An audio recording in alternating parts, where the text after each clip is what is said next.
এখন আমরা যে বিষয়টি নিয়ে আলোচনা করব সেটি হচ্ছে ফান্ডামেন্টাল অ্যানালাইসিস।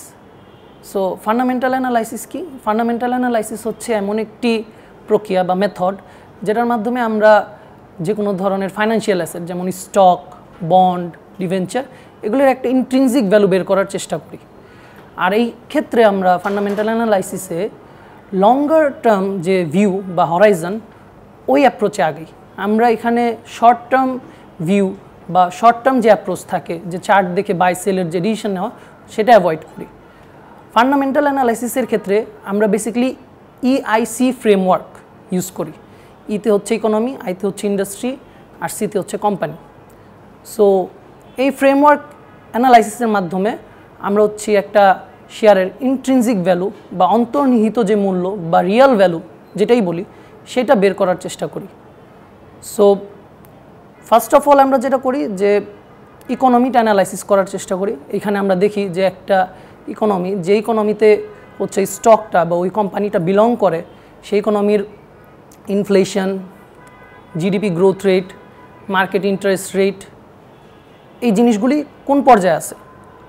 এরপরে আমরা যে বিষয়টা দেখি সেটা হচ্ছে যে স্টকটা যে ইন্ডাস্ট্রিতে বিলং করে, লাইক স্টকটা যদি টেলকো ইন্ডাস্ট্রিতে বিলং করে তাহলে টেলকো ইন্ডাস্ট্রির অবস্থা কী, যদি আইটি ইন্ডাস্ট্রি বিলং করে তাহলে আইটি ইন্ডাস্ট্রির অবস্থা কী, গ্রোথ পোটেনশিয়াল কী, ওই জিনিসগুলো অ্যানালাইজ করার চেষ্টা করি। এরপর আমরা যে বিষয়টা দেখি সেটা হচ্ছে company specific analysis.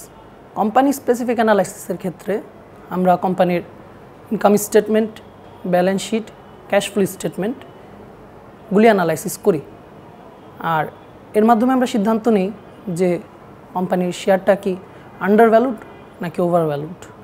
So intrinsic value বের করার ক্ষেত্রে আমরা বিভিন্ন ধরনের ভ্যালুয়েশন মেথড ইউজ করি। সে ফর এক্সাম্পল আমি যদি বলি ডিসকাউন্টেড ক্যাশ ফ্লো মেথড, এই ক্ষেত্রে আমরা একটা কোম্পানির ফিউচার যে ক্যাশ ফ্লো থাকে সেইটাকে আমরা প্রেজেন্ট ভ্যালুতে নিয়ে আসি এবং সেটাকে রিস্ক অ্যাডজাস্টেড রেটের মাধ্যমে ডিসকাউন্ট করে আমরা কোম্পানির ইন্ট্রিনজিক ভ্যালু বের করার চেষ্টা করি। এক্ষেত্রে যদি আমরা দেখি যে কোনো একটি কোম্পানির স্টকের ইন্ট্রিনজিক ভ্যালু হচ্ছে 40 টাকা আর সেটি মার্কেটে 20 টাকায় ট্রেড হচ্ছে, সেই ক্ষেত্রে আমরা বলতে পারি যে এই শেয়ারটি হচ্ছে আন্ডার ভ্যালুড এবং বিনিয়োগযোগ্য একটি লঙ্গার টার্ম হরাইজনে। আর যদি আমরা দেখি যে শেয়ারটা আছে সেটার ইন্ট্রিনজিক ভ্যালু হলো 20 টাকা আর মার্কেটে ট্রেড হচ্ছে সে ফর এক্সাম্পল 40 টাকায়, সেই ক্ষেত্রে এটি হচ্ছে একটি ওভার ভ্যালুড শেয়ার। এই ধরনের শেয়ারকে আমরা অ্যাভয়েড করব for the longer time horizon. আর হচ্ছে যে এই ক্ষেত্রে আমরা চার্ট প্যাটার্ন অ্যাভয়েড করে লঙ্গার টার্ম হরাইজনে বিনিয়োগ করার চেষ্টা করব। So that is fundamental analysis and intrinsic value for the market.